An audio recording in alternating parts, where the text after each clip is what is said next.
children manifest challenging behavior. It is in the nature of children. And if they don't, we should be more concerned. However, children with autism may seem to have more challenges than their peers due to a variety of reasons. Joining us tonight, psychiatrist Lamis Jabri. She will be giving us an insight about autism, and she will discuss tools for parents who are struggling with an autistic child.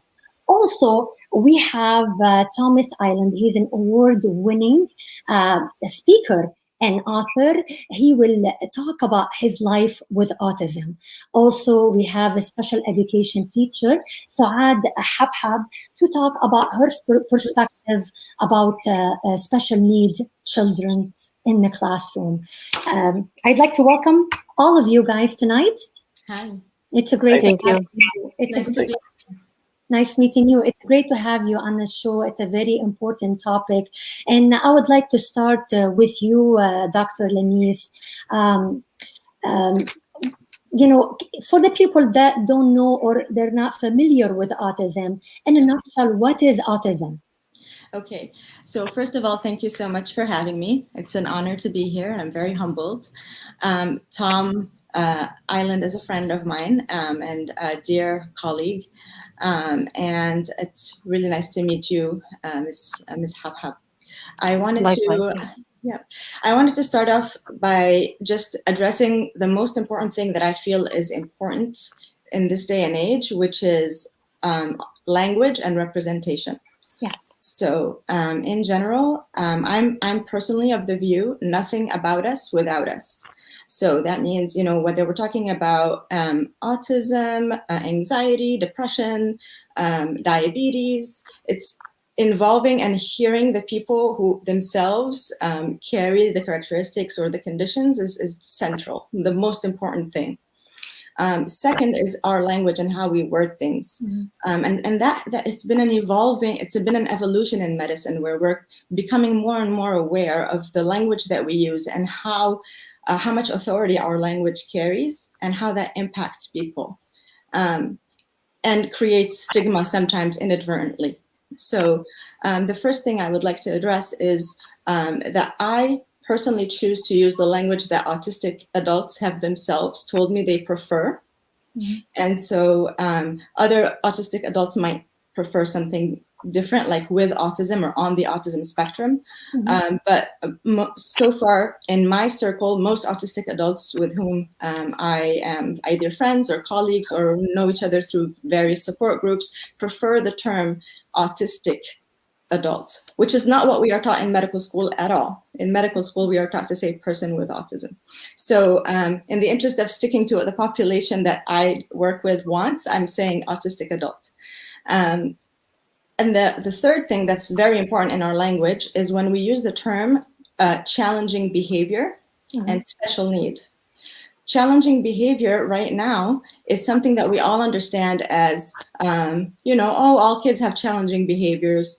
The reality is that all kids communicate and they communicate their needs, and those needs are communicated through words, behaviors.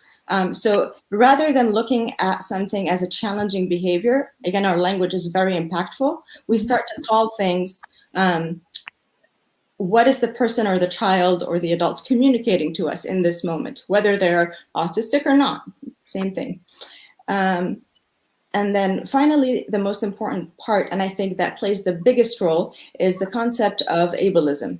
So that is a huge other concept, and it applies to so many different fields in medicine and education. But the concept of neurodiversity means that we look at people of diverse neurologies as different, not less able, not more able, not special able. And we look at special needs right now as not special, but unmet needs. The needs are not special. The needs are the same for human beings. They're human needs, like communication, love, friendship, jobs, sleep, right? So those aren't special. They're just unmet in certain population, which puts the burden on us to accommodate and to learn, to better serve people who have unmet needs. So that's where I start from when talking to families. And I think that immediately changes the conversation and centers what we talk about when we talk about autism. So now I'm going to answer your question, and please cut me off if I'm talking too much, but I'm going to answer your question about what autism is. Yeah. It depends who you ask. If you've met one autistic person, you've met one autistic person. It's like me. It's like saying, what is human? Or what is headache? Even headache is a little more limited, and I'll give you the analogy. Mm-hmm. All four of us might have headache, and we call it headache from the outside. But my headache could be, God forbid, from a tumor. Yours could be from something that you're sensitive to in your diet or in your environment. The third person might be, for example, from migraines or tension or high blood pressure. So although what we see externally, the symptom, the presentation might be the same, and that's the word that we use for it, autistic, the why or the reasons or the biological processes or the psychological processes that are happening can be extremely different. And once we understand that, we immediately come to the conclusion that helping an autistic person means first just understanding exactly what that person goes through on a day-to-day basis in their daily life, within their family or their circle of friends or at school or in the workplace, and addressing the specific needs that are unmet, as well as look at what the person can do, is able to communicate, is able to do on a day-to-day basis, and how we can leverage, what is already here to propel the journey forward. A simple example is somebody who is struggling with, for example, difficulties with speaking. So speech production is not there. We're not hearing the person speak, but that does not mean that the person is not thinking or is not, doesn't have an opinion about something. And therefore, what we need to do is to, as best as possible, accommodate communication, which means we provide a different way for this person to communicate that is more comfortable for the person, like a device or writing or sign language. So autism, by definition, is more fluid today. It is basically a challenge with development, neurology, a different type of neurology. And it can manifest in somebody seeming like they're withdrawn or in their own world or not connecting or having difficulty producing speech or having difficulty being very intense in their specific interests and what they like to do versus what they don't like to do. And once those challenges that we call now communication or unmet needs are identified, the best thing to do is to go see a physician, like a pediatrician or a child psychiatrist or a developmental psychiatrist, and do the screening and do a diagnostic interview. Perfect. And as a counselor, autism comes with its challenges, and often times parents, they need support to cope with raising a child with autism, and I'm sure there are definitely many concerns on different levels, academically, socially, and also medically. And if I want to ask you as a counselor, what are the steps or that you can direct parents when they just find out that their child is diagnosed with autism? What is the first step to do? That question is for me still? Yes. The first step, so after the diagnosis, when the diagnosis is received, the first step that I would advise parents to do is to remember that it was the same child yesterday that it is today. Mm-hmm. So it's the same child before and after the diagnosis. Nothing really has changed, except now you have a name for what you're seeing. Mm-hmm. And that name gives you power, because it gives you a community to turn to. There's a beautiful community on Facebook called Ask Autistic Adults, or there's another community called Ask Me. I'm an AAC user, so it means I use devices for communication for people who have both, who are autistic and also have communication challenges. So the first thing is recognize it's still the same person, the same child. Second, turn to people who are themselves in the experience. And third, start to really write down with a pen and paper, not with electronics or something concrete and visual. Every single day, start to write down, when is your child looking happy and relaxed? What are they doing? What time of the day is it? What did they eat around that time? How was last night's sleep? What is the thing, the object that they're playing with, or the person that they're playing with? And similarly, when is your child seeming the most stressed, the most distressed for whatever reason? Do not assume that you know the reasons. Just look at what's going on as objectively as possible and write down. For example, my child's Thomas the Train toy is missing. My child's favorite food is not available. My child's sleep last night was cranky or was disrupted by multiple nightmares. So be very specific in describing when your child seems to be experiencing distress or anxiety or looking upset. Mm-hmm. What is going on in that moment? What was going on a few minutes before? Okay. Same thing for when they're looking the best. That information is treasure, because that information is going to help your doctor, your pediatrician, your counselor, whoever you choose to turn to for professional help. That is going to give them the information that they need in order to best understand your child and provide the necessary advice. Not everybody is going to have a algorithmic canned formula of this is what you're supposed to go do these things. It's going to be very different. I want to ask you, should parents learn new skills and strategies for autism? It depends on, again, it's a very good question that you're asking, and I know that there's parent training for different kinds of, but all of those things I have found just from experience, personal experience, as well as experience from friends and family and people who are themselves affected or have a loved one who is autistic or autistic person themselves. I have found that getting help means first really defining the problem for what kind of help it is that you're looking for. Otherwise, you get lost for years in doing various things that are supposed to help, and you don't know what you're helping. You don't know what you're treating exactly. Yes, as a counselor, I mean, any kid can throw a tantrum at a grocery store or anywhere. Yeah. How can you distinguish the behavior between a kid with autism and a kid no autism? Again, an excellent question that I get very, very often.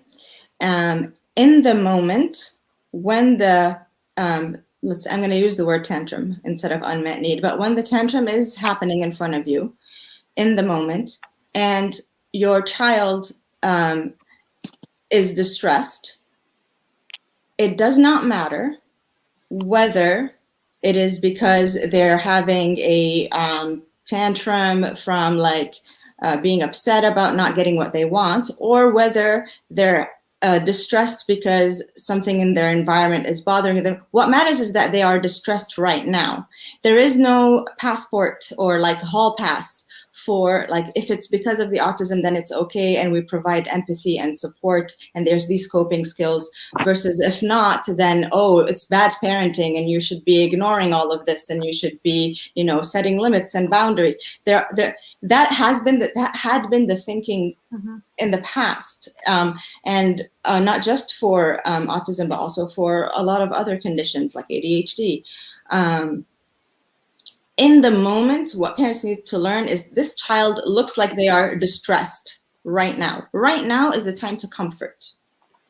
Then after is the time to go back and realize, do we know what was going on in the moment, what was going on before, and how did the tantrum, how did it end? What was the end of it? How did it resolve? if we can find a pattern that says when this happens, then they look really upset, and we can avoid the thing before the person becomes upset. For example, loud noises, we can avoid those, then great, avoid them, and then work on strategies such as teaching the child gradually how to communicate that the noise is too loud for them, or communicate that they're overwhelmed, or give them noise cancellation headphones. If the tantrum seems that it's related to, well, I want candy, I didn't get my candy, and therefore I'm throwing a tantrum until you give me a candy, and when you give me the candy, then the tantrum ends, then I'm happy. That can happen with autistic children as well as typical kids, Yes.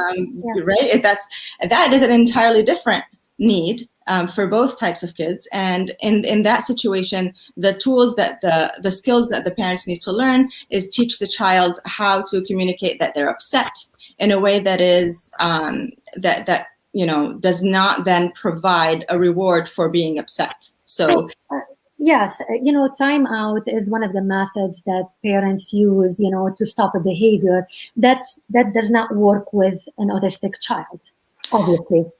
We don't know. It depends on, again, the situation, because if this autistic child in this moment is struggling with something that that method, the timeout method, is good at addressing, then it might work out very well. So what advice can you give for parents, like, going out will be a challenge for them, with an autistic child, maybe putting on clothes or traveling could be a big deal. So what is your advice on that before I go to Thomas? My first advice would be to, again, describe very specifically those situations. Once you know exactly what you're dealing with, you present that to your physician. The physician or the counselor, the psychiatrist, the child development specialist will look at these and will say, okay, for these types of challenges, a behavior therapist is what you need. For these types of challenges, an occupational therapist is what you need. And my biggest advice, I guess, to parents on the beginning of the journey is don't try to change what you're doing too quickly just because now you have a diagnosis. Try as much as possible to limit down the changes and the modifications of your day-to-day life until you have a professional on board helping you that really understands what's going on. Sometimes we want to try to change things just so that we can have better, different results, and we start to read things, and sometimes we end up causing more harm than good, and stressing ourselves out. So the first thing and the most important thing, and the thing that's going to determine your path, is to really understand what's going on, to get very detailed in your descriptions, and to then make an appointment and present exactly all that information to your pediatrician, a child psychiatrist, or developmental psychiatrist, or even a therapist, counselor, school counselor. They will then review this information with you and connect you to the appropriate professional. Yes, I know we have a few questions from our viewers. We'll answer these questions in a little bit, but I'd like to say, can an autistic child have a normal, fulfilling, and successful life? Well, Thomas Iland is a living proof of that. I'd like to welcome you, Thomas Iland, to the show. It's great to have you. And I have to mention, you are the first Toastmasters International accredited speaker with autism in the world. So that's awesome. And you were diagnosed with autism at the age of 13. I want to go back in time when you were growing up. When did you feel that you were doing things differently than your peers?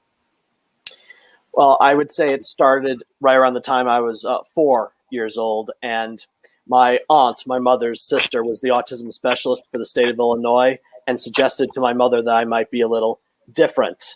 And I also had a younger sister. I still have a younger sister and a younger brother, and they were getting calls from friends looking to hang out after school and on the weekends. And one day, just before my diagnosis, I asked my mother, why doesn't the phone ever ring for me? Oh. And she had to think on her toes really quickly. And she explained to me that I was still learning how to make friends. But that prompted a much bigger discussion that would change my life forever and our family dynamics, because my parents did sit me down and said that I had a few differences to me, and that there was a name or a pattern to those differences. They asked me if I wanted to know what that name was called or what it was. And I said, no, I don't want to be different. I want to be like everybody else. And I left and sat in my room for maybe a good hour and cried into a pillow. And it was at that point that I made the decision, with the help of Batman, he's been a bit of a hero in my life, to face the darkness that I was going through, find answers, and use my mind, unique as it was, to make the most of the hand that I'd been dealt. So I emerged from my room and asked my mom, okay, what's this pattern called? And she explained to me what autism was. And from that point on, my mother's mantra was to never take no for an answer. Where there's a will, there's a way. And my parents would love me no matter what. And my siblings and extended family would love me no matter what. Because the diagnosis just happens to be there. But guess what? I couldn't accept my diagnosis until I knew my parents had.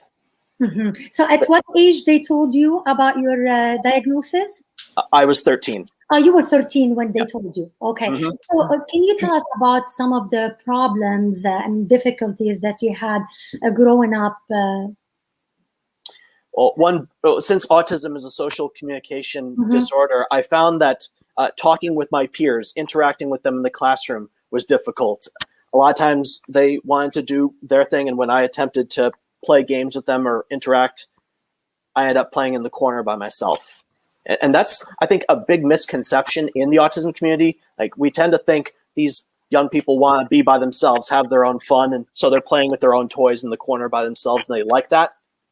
But they may not be there by choice. They could have been banished to that corner. And that's what had happened to me. And I also would say lines from movies and TV shows. We call it video talk in my family. When I say lines that I hear on the TV in conversation, even if it doesn't make sense or has nothing to do with the conversation being had. So I think those were some concrete examples of difficulties for me growing up. So what do you say to people who say, like, autistic people don't have empathy? What do you say to them today? I say nothing can be further from the truth. If anything, people on the autism spectrum do feel other people's feelings or have a way of relating to what other people are going through when they are given the appropriate context or backstory or even a personal example. I'll tell you the story about how I learned about empathy. So I was coming home from school on a bus one day. It was a really, really hot day, and the bus hit a dog. A dog got hit by the bus. So the superintendent comes out, a report has to be filed, and I'm sitting on this bus wondering when I'm going home. Well, on the bus was the boy who owned that dog. His name was Justin, and kids are crying, screaming, being totally hysterical, and some are going to comfort Justin, but I'm there thinking, when is this bus going to get me home already? So I finally do get home. I stumbled in the door, and I tell my mom what happened, and she asked me, how do you think Justin is feeling right now? And I said, confused, because I was confused by the question first and foremost. But she explained to me, remember when we went on vacation that one time and we came home and your goldfish was floating at the top of the bowl? How'd you feel then? I said, oh my God, I felt terrible. That was so sad. And she said, okay, take those terrible, sad feelings and give them to Justin. Wow. That was when I learned empathy. What a great story. I think your mom had played a huge role in your life for sure. And she got you wherever you are right now for sure. And I wanted to introduce first Souad Habhab. She's a special education teacher, and we definitely like to know about your perspective. You worked in the public school, and you're an expert on this. What can you tell us? How do you make your observations with special needs children in the classroom? Well, first of all, I want to thank you for having. I want for having me on board, and I'm humbled by this. Well, as an educator, I always communicate to my parents first to focus on their children as individuals. So I don't, parents really need to avoid the spectrum in general, whether, and we're not just talking about autism, but talking about special needs and specific learning disabilities in general. Yes. So they should avoid thinking about them as disabilities, and thinking about them as just different abilities. And so that's how I approach, as an educator, as a special education teacher, I approach my students and their parents in this way. So there's many possibilities, always possibilities. We never focus on the weaknesses, always focus on the strength. And this is how I've always addressed the special needs. And I don't even like to say special needs. As Dr. Lamis said, they are not special. They are just different needs. And I like to make a very important point about looking at the patterns of strengths and weaknesses. We all have strengths and we all have weaknesses. And this world obviously is run by people's strengths, not weaknesses. And so we need to focus. Yeah, so we need to, people are not defined by their weaknesses. So why should we limit these students about their weaknesses? And I always tell like my students and also their parents to make them aware that, always look to the positive, always look at what your child is strong at, is good at. I always make a point of explaining, high school teachers and secondary teachers. You want to learn history, you go to a history teacher. You're not going to go to the history teacher for math. So because this history teacher doesn't know math, is that a disability? No, it's not. That's just, he's working, he's expressing his by his strengths, not his weaknesses. And so we shouldn't be defined by our weaknesses. That's what I would tell, whether I am dealing with an autistic kid, student, I should say, or a student with ADHD, or a student with a specific learning disability. We like to focus on their strengths, because their strengths is what is going to help us help them with their weaknesses. But yeah, it's I love working with the students, and we've seen so much improvement. Right now we have also ASD students on our caseload, and we've seen such a huge, when from elementary coming into middle school, we've just seen a big transformation. And that has a lot to do with the kind of support that special education teachers provide their students. I did enjoy your TED Talks, Thomas. It was very uplifting. I enjoyed that. I watched that too. That was really great. Yeah, it was. Excellent job. Yeah, I forgot to mention the TED Talk. Thank you. It's for those listening, it's called How to Come to Life, my TEDx talk. It's based on the title of my book, Come to Life. Yeah. How to Come to Life. Viewers should check it out, of course. We're going to talk more about your accomplishments and your success in a bit. But I want to ask you, Souad, what can you give tips for parents to help you with your work, to help you with your journey with the children? Well, the first thing that I like to talk to parents in terms of, they need to communicate with their child. They need to know what their child is good at, not just what their child is suffering from. And they need to accept, their child. We have in our community, and it is what it is. We have a lot of parents in our community that, that shy away from special education because they don't want that label. We don't want to give that label as well. And it's not a label. It's not a place. It's a service. Okay. And we always like to explain that to parents. We help so many students that don't fall under special education eligibility. But yet we're constantly communicating with parents that parents need to be more aware of their child's needs. Okay. I think that's the most important thing. They need to be very supportive in terms of providing them with the right kinds of service and support. But we also have to be very careful as special education teachers and educators not to over-service the child. Sometimes over-servicing the child will enable them, and that's something that we don't. We want to see growth. I want to see progress. I want to see that they're progressing. But sometimes, and there's a fine line between, helping them grow and then giving them too much support. And so we have to be very careful. We have parents sometimes that, my son and daughter needs to be in co-taught classes or needs help in all areas. But the only area that they have, for example, they might fall under is areas maybe in reading or maybe in math, not both. So why would you want to give them that support in every subject? So that's something that parents should be aware of as well. Sometimes over-servicing the students and giving them too much support. That's an excellent point that you mentioned. And I think, Souad, you play a huge role in those children's lives, for sure, as a teacher. I want to talk about the stigma of, autism, and some parents don't feel like talking about their children, in that way.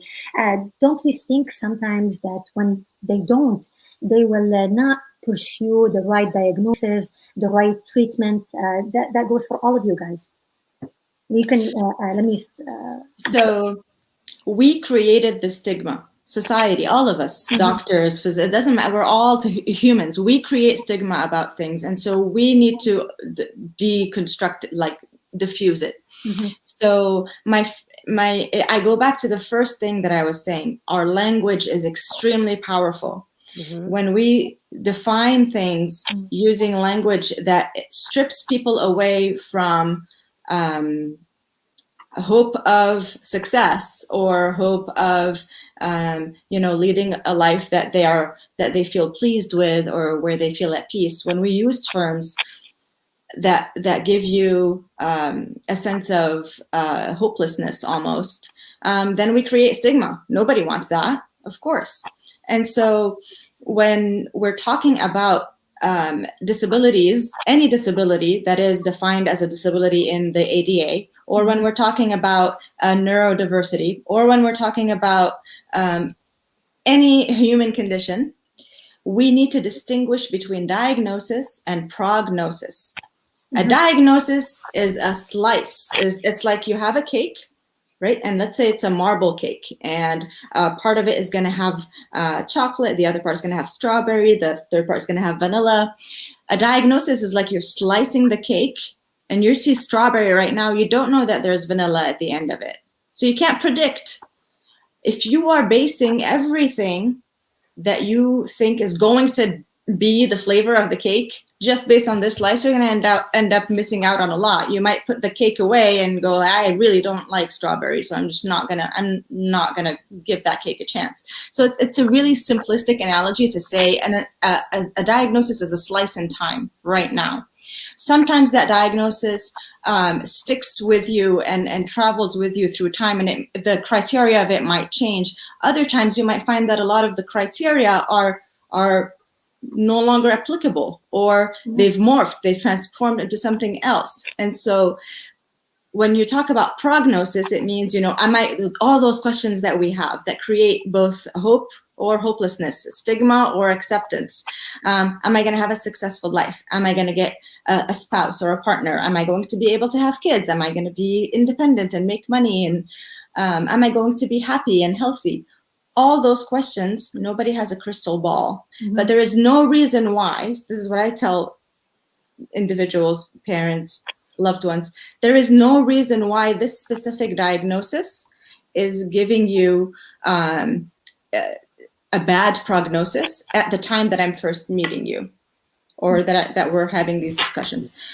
On the other hand, when we talk about people who are successful, who are autistic or on the autism spectrum, however they prefer to say it, such as Thomas, we need to start realizing that our sense of amazement comes from our expectation that it's not possible. So being amazed oh, wow, this is an autistic person and they are an artist, or this is an autistic person and they are a scientist. This is an autistic person and they are a mother. This is an autistic person and they are a teacher, a speaker, anything.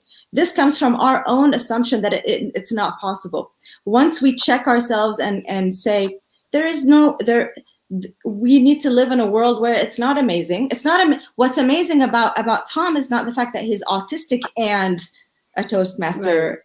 Right. What's amazing about Tom is that he's Tom, and all of his individual characteristics and the accomplishments that he's had. And what's challenging to him might similarly be challenging to me as well. I actually don't have as much success as Thomas does right now. And so this sense of amazement, we have to check it ourselves and go back to somewhere where, like, just because I have a diagnosis does not mean that anything is going to be better or worse. It just means my journey is going to be different, and it's going to depend on what kind of support I get. And I love what Ms. Souad was saying about over-servicing. That's exactly what I was talking about. When you were trying to ask me in the beginning, what should they do? What tools should... Nothing. Don't do anything. First, understand and describe what's going on in front of you. First, highlight when are they happy? What can they do? What are their interests? And when are they seeming like challenged, or where are they seeming like they're not, feeling okay? And so also the positive things, for sure. Exactly. The positives and the challenges, and also your own expectations. Mm-hmm. Are you saying there's a problem because you are expecting that it should look different right now? Mm-hmm. Or is there an issue because, the child looks really distressed? That's a very good explanation. And I want to take Souad's intake on the stigma. Okay, it's funny because I am in special education, and tell me, one thing I hate is a label. And because with a label comes stigma. And in my profession, it's something that I'm constantly fighting. People, especially parents. We have so many parents that they don't want to test their child because they don't want the stigma. So they refuse all the help. They refuse the help because they don't want the label. They don't want and I understand that, but they have to understand that in order to get the service and in order to get the support, the right support, sometimes they have to look beyond that stigma, look beyond that label. And there's a lot more to special education and helping students with autism and helping students with ADHD, or all of these disabilities. And I don't like to say disabilities, and I say it because that's what people understand. But they have just different needs. Okay, and they're not special. We're all special. So why are you just putting those kids in a special category? Okay, so we have to change the language in order for us to get away from the stigma. There's a lot of changes that have to happen in this whole special education field. Okay, number one, special education, the word special needs, disability. These are terms that are used constantly. But if you look at it, no wonder that's why there is a stigma, because they use these terms, and they're not, like I said, that's why my students, I push them, because I find that, I find that they can do it. There is a possibility they can achieve these, they can overcome those obstacles. But again, that's something that we have to address as a community, not just to our community, but the world, that we need to change that language, because if we keep using these terms, we're not going to get away from the stigma. We're not going to get away from these labels, Absolutely. And I want to talk about medication. And I think one of the viewers is asking about medication, and are medication useful for treating behavioral problems of autistic children? So we go back to the question of what is it that we are treating? First, we have to understand what is going on in front of us. Two people who carry the same exact diagnosis, even outside of autism, two people who carry the exact same diagnosis might have different reasons why the symptoms are presenting. and therefore might need very different treatments. Sometimes it involves medication. For example, a lot of individuals, whether they are autistic or not, struggle with anxiety or struggle with attention issues or struggle with depression or struggle with severe irritability or sleep deprivation or sensitivities to foods. Once you are seeing or consulting a physician, whether it be a psychiatrist, a child psychiatrist, a developmental pediatrician, or a regular pediatrician, once you're consulting a physician, it's very important that, again, you have that piece of paper, that sheet that you prepared as a parent, detailing exactly what's going on in order for the physician to be able to then tell you, actually, for this pattern that you're describing, mom or dad, I think that I'm looking at something that is anxiety, or I think I'm looking at something that is hormonal, or I think I'm looking at a seizure disorder that might be contributing, or I think I'm looking at ADHD that might be contributing. And then they will follow up on that with a workup, for example, some blood testing to check certain important things like thyroid, anemia, nutritional deficiencies, metabolic disorders. And then after that step, some additional screening might be needed, like being evaluated by a neurologist for any neurological conditions that might be co-occurring. And the third step is then trial of a medication for a specific diagnosis. Most often, unfortunately, what happens is when somebody is presenting with diagnosis X, they're given medication Y, and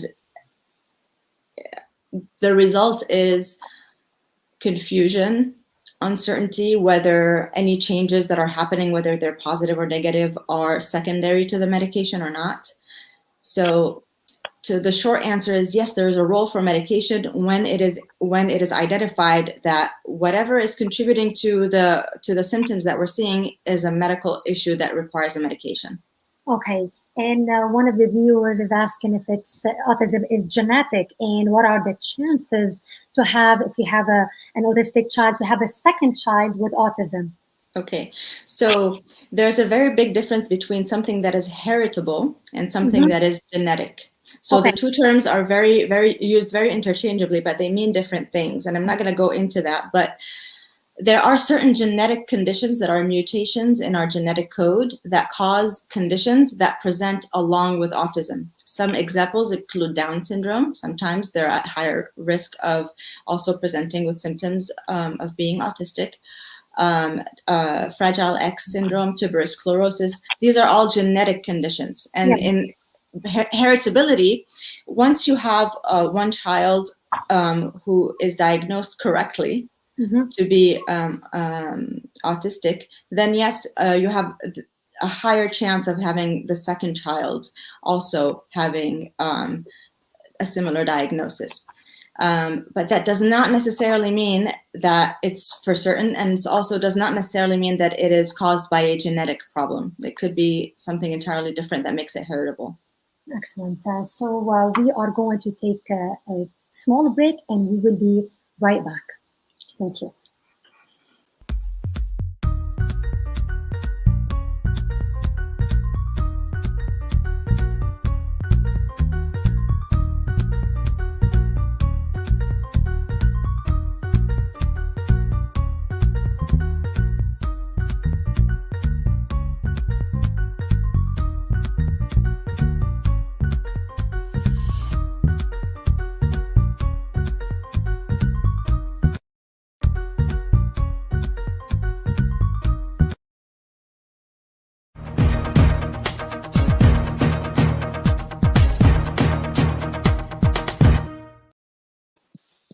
Welcome back. Our subject or our topic today is about autism. I am with psychiatrist Lamis Jabri and Thomas Iland and Souad Habhab.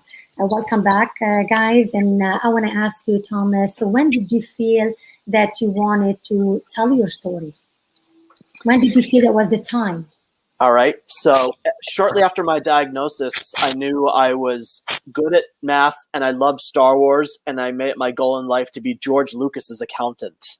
And I put that into motion going to college, getting an accounting degree. I passed the CPA exam and had a number of corporate jobs in the entertainment industry, including at Disney, which acquired Lucasfilm after I left. So the way I see it, retroactively and indirectly, I was George Lucas's accountant and had accomplished my goals. But as I moved from job to job, and actually I finally got, and this was a big goal for me growing up, I got full-time permanent employment with benefits.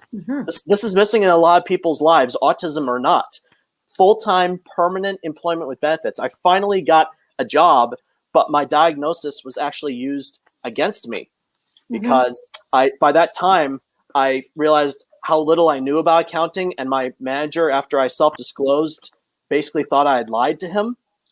And at the same time, I'm hearing more and more stories of my peers crashing and burning in life because they did not know themselves. They did not love themselves, and they were not being themselves. So more and more, I got this feeling that I need to start telling my story, sharing my personal examples, and how it can be done, that you can have a good life, and you should be the one who determines your own definition of success. We talked a little bit on this call about like expectations, or if you're not at this level by this time, then you're behind. Well, when I told you a little bit about my mother earlier, but we also talked on this call about how some parents can be smothering, give too much support, or won't let go of their kids. And I've had to have a few battles with my mom saying, Mom, I need to be my own man, and you need to let me go. As painful as it was for her to hear that, it's a conversation that had to be had. Yes. So by telling my story and letting myself go, spread my own wings and fly, that's why I tell my story. That's great. And you left your career as a certified accountant to be a speaker, a keynote speaker. Tell us a little bit about that and how you got into TED Talk and all of it.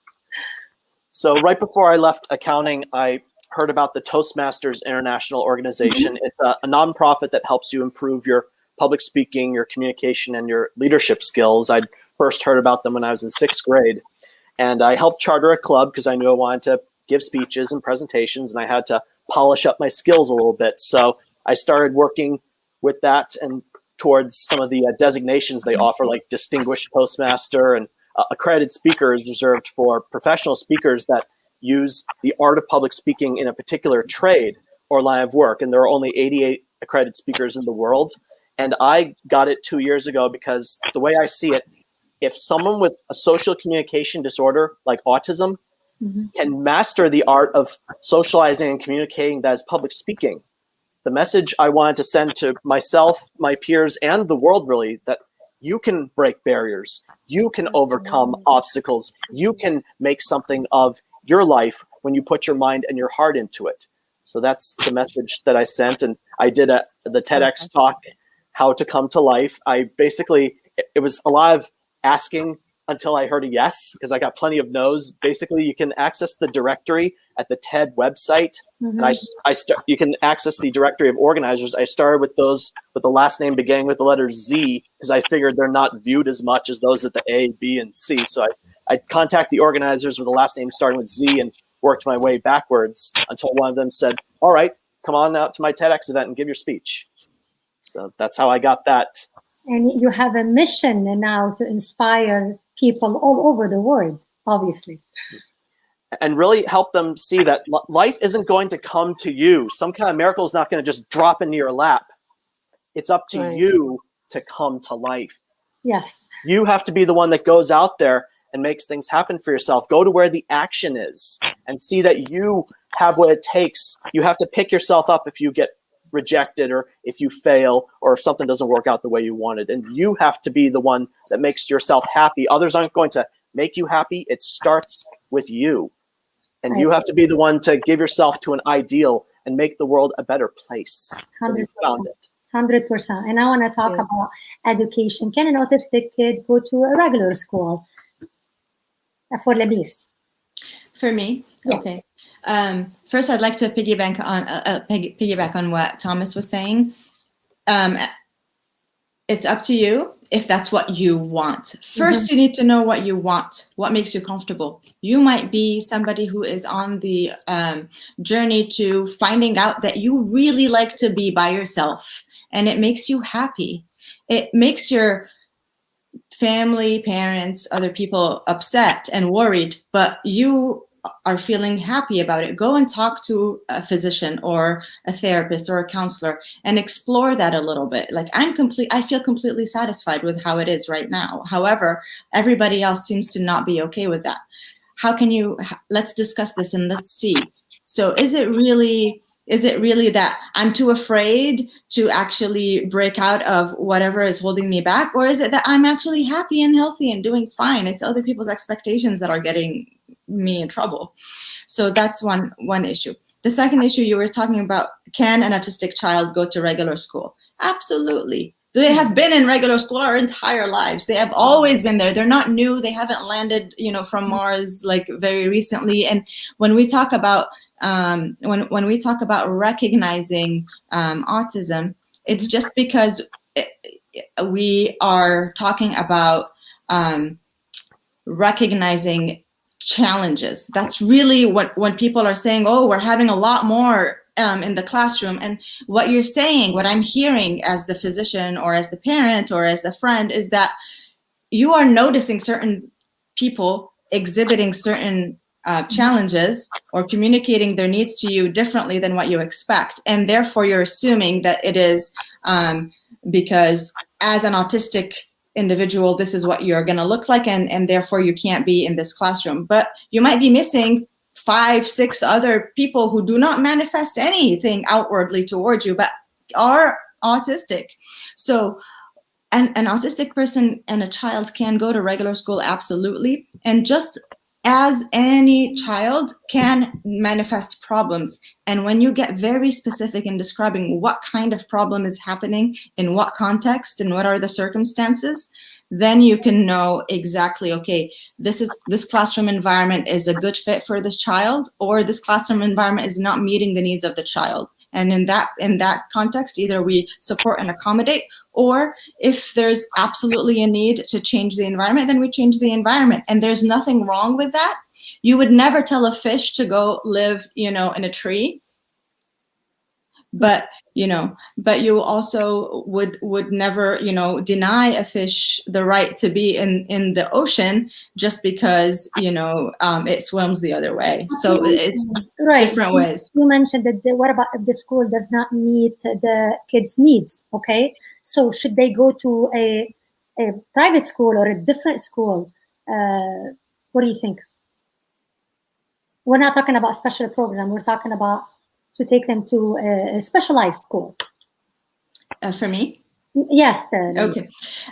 If there's a determination that the school is not a good fit, and it's not because of lack of effort, so it's not because the teachers don't want to or the principal doesn't want to, and it's not an issue of funding, so we don't have the resources, then yes, it's very possible that a different environment, such as a private school or a private program that caters to that specific need that is not met in the school district, might be a good idea at that point. But the first step is to really examine what are the obstacles that are preventing the child or preventing the school from meeting the needs of the child exactly where they are. And is there a way that we can reconceptualize what is going on and find either, find a way to make it work, either with extra support, with an aide, a therapist, with extra, funding. Sometimes districts sometimes are not funded to have appropriate aides. We need to be all on the same team and not think of it as they versus us. Right? We're all on the same team. We're trying to find the best fit for that child. If it's not working out in this specific school, in the public school, in the classroom where they are, because of obstacles that cannot be addressed, then okay. But if we can address the obstacles, then let's address the obstacles. And for Souad, is there room for improvement in public schools when it comes to special needs children? Well, yeah, everything, there's always room for improvement in any educational arena, any educational domain, absolutely. and it's constantly being improved as we speak.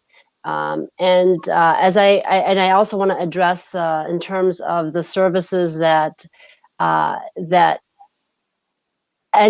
we have for autistic kids in school, in public schools, they are given all services, any service that they need, occupational, physical, speech, academic support.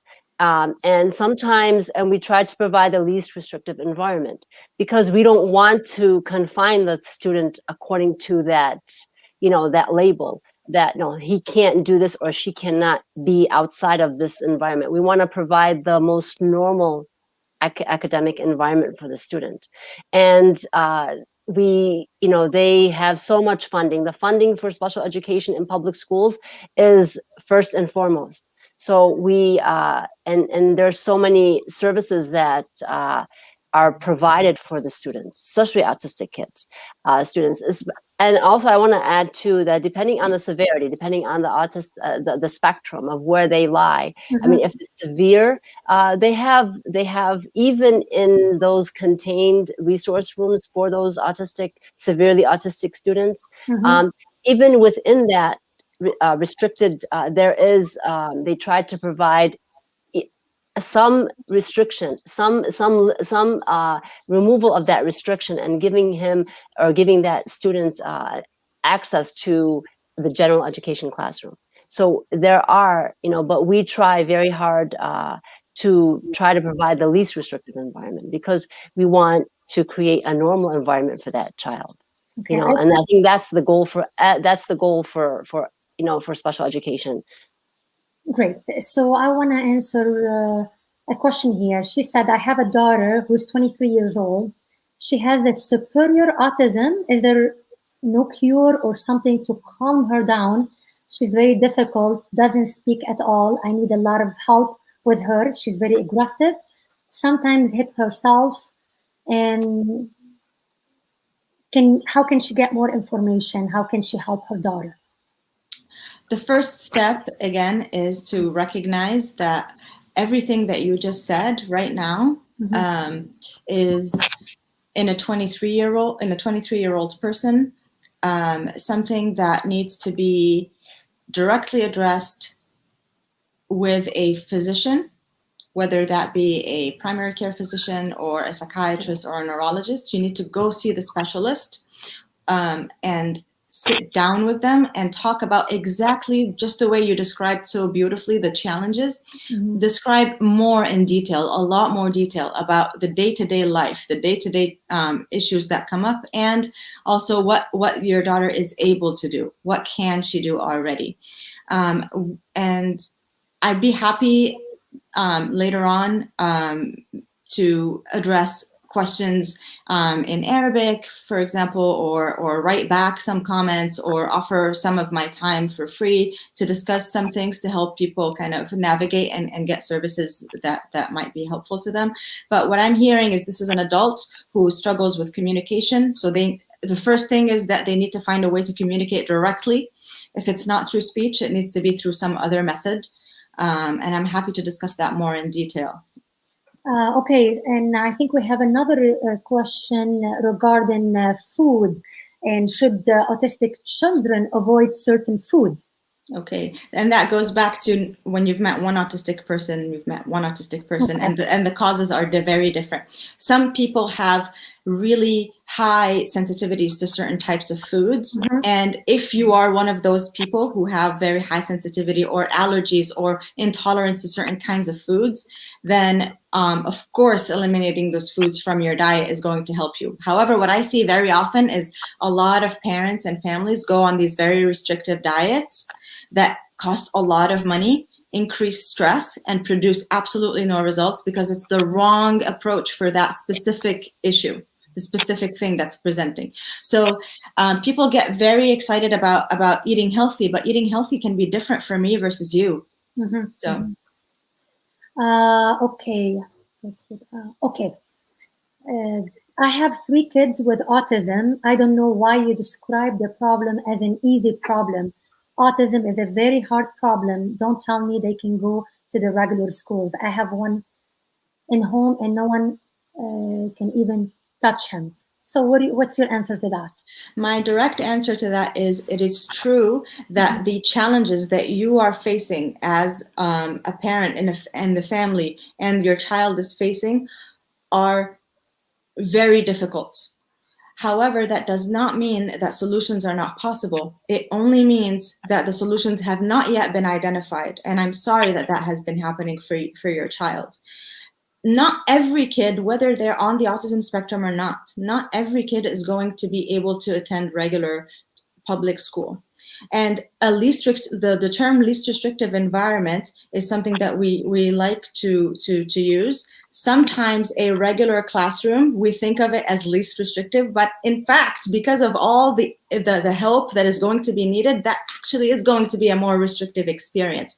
That's why I was saying in some circumstances, a different environment might be needed. And I would be very happy to talk to that parent specifically about what they face on a day-to-day basis and get to the bottom of things and help guide them on their journey.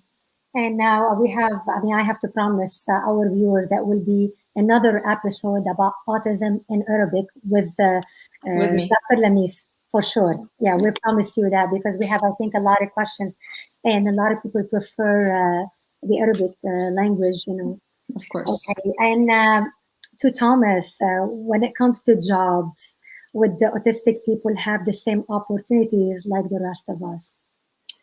It is very possible that they can have opportunities to go after work, employment, jobs that are near and dear to them. And a lot of times, like the interview process, for example, can be daunting. And we've talked a little bit about the importance of language and using the right words on this session. And I'm actually on the board of directors of the Uniquely Abled Project. And the philosophy of the Uniquely Abled Project is to eliminate the word disabled or disability. Because when you bring that word into the conversation suddenly becomes one of charity. Like this person's a charity case. Uniquely abled focuses on how the person is unique. And you say you're uniquely abled, someone's likely to say, "Ooh, uniquely abled, tell me more about that." So they want to hear more about what that's about. And the Uniquely Abled Project found that people on the autism spectrum are really detail-oriented. They work well with computers and like repetitive tasks. So what the Uniquely Abled Academy and Project does is trains people with autism for computer numerical control machinery jobs, in which you input specifications into a computer and then the machine makes the material or the part that's used on like a rocket or a ship or aircraft or something like that. And this has been very beneficial in employing people on the autism spectrum. But what we often overlooked, and we've talked a little bit about weaknesses here today, the opportunities for improvement, or where all people on the autism spectrum could use some extra assistance, is in the soft skills. What I mean by that is the interpersonal skills, the conversation, what to say to a customer versus a manager or a coworker, or not being married to the clock. Like, I'm out here at 5 o'clock, even if I'm in the middle of a job. That's not good.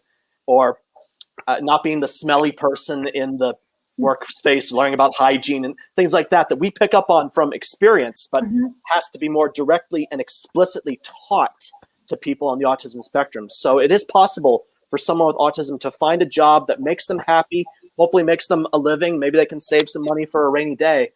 And so it is possible. I think those are good points you brought up, Thomas. And for Souad, what would happen if a special needs program in school are not really meeting up the needs of the child? Should the parents take their kids out of the school and put them in a special school? Again, it all goes back to how severe that the case is. But I feel like it all depends on the team as well. You have and the situation. If the student is severely autistic, then that student is going to need more attention. Then maybe the least restrictive environment is not for them. Maybe they need a specialized, a resource room.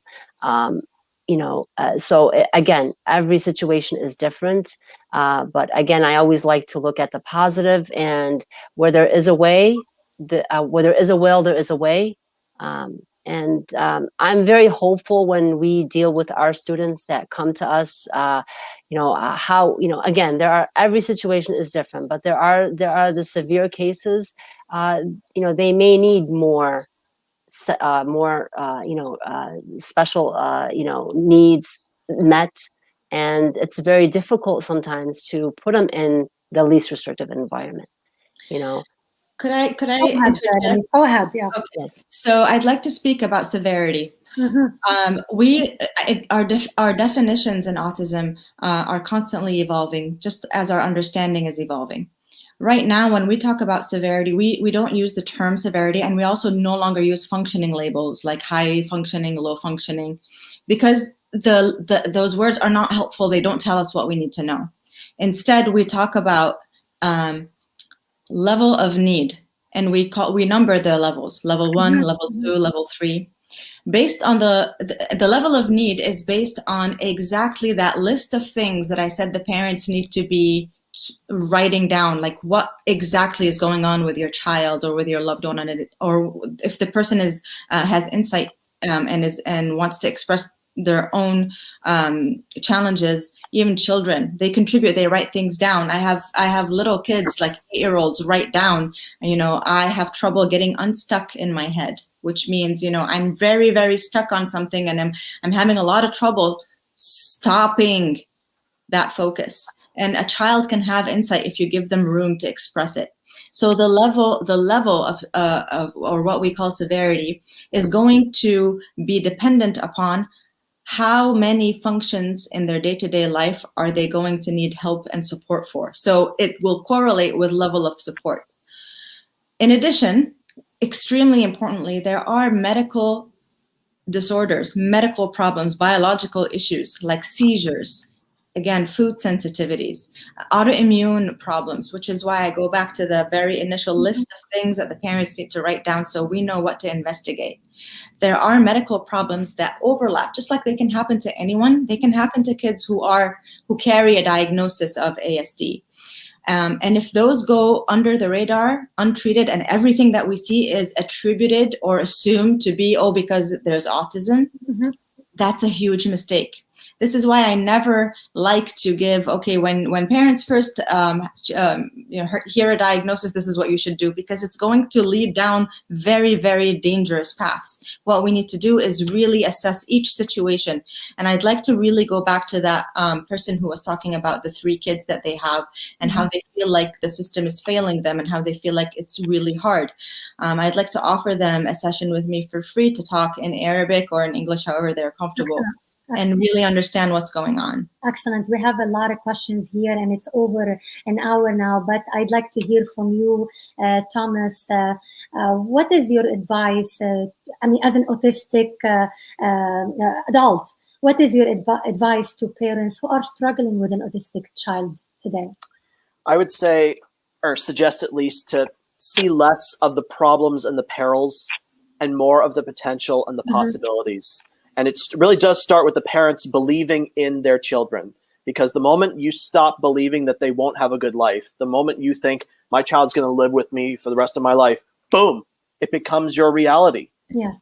Your focus will determine your reality. And when you believe in your child, when you see that they have what it takes, when you will love them unconditionally for who they are and do not attempt to change them, then they're going to have a better life. We tend to think as a society, if we correct the one bad person or the one problematic child, then the whole family is going to be okay. The whole family has autism when you have a person with autism in the family. You all have to grow and evolve together, or it's not going to work. So I suggest all of you put in the time, the effort, the work, become a united front and help each other out. You will have the best life that you can. Excellent. And what are some words of wisdom that you'd like to share with autistic people today? I would say that you have the power to make and live the life that you want. Even if other people might say you can't do something, even if you've had a ton of failures or relationships that didn't work out or got fired from job after job after job, life is a journey. And we tend to think success is a one-time thing, but there are so many factors that get into success, including those failures that you have. I have failed far more times than I've succeeded. So you may have heard earlier, like, I have more successes than Lamis.